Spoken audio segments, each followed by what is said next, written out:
First 550 U.S. active duty troops arriving at southern border.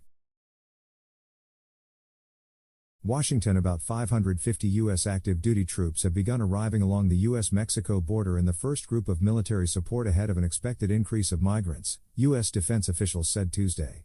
The movement of troops is part of efforts to beef up security along the southern border as the U.S. prepares for the end of immigration restrictions linked to the coronavirus pandemic.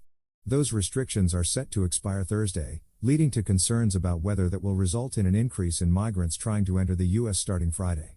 The forces will mainly be used to help monitor and watch the border, or do data entry and support, and are not there in any way to be interacting with migrants, said Brigadier General Pat Ryder, Pentagon press secretary.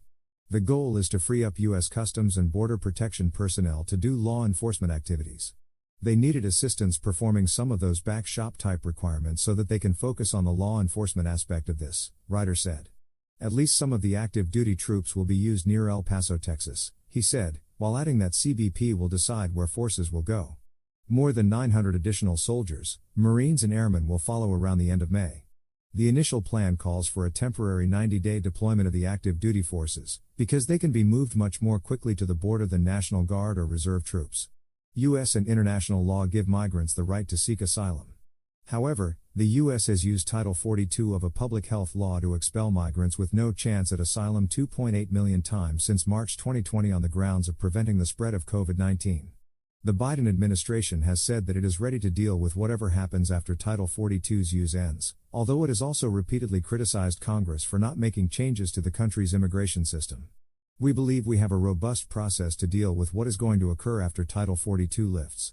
Again, we're using the tools that are available to us because Congress refuses to do their job as it relates to the border, White House Press Secretary Karine Jean-Pierre said Tuesday. Roughly 2,500 National Guard members are already spread across all sectors of the border, providing an array of support to CBP, including monitoring, detection and air transportation. Separately, Texas National Guard troops are also working along the border under state authority. Ryder said the active duty troops will be doing an entirely separate mission.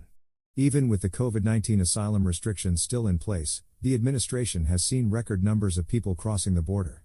President Joe Biden has responded by cracking down on those who cross illegally and by creating new pathways meant to offer alternatives to a dangerous and often deadly journey. Some locations across the border are already seeing an influx of migrants, often spurred by false information from smugglers or widespread rumors about what the Title 42 changes will mean for their chances of being able to remain in the U.S. Agents in the Border Patrol's relatively quiet El Centro, California sector stopped about 260 migrants a day over a 4 or 5 day period through Sunday, up from about 90 a day the previous week,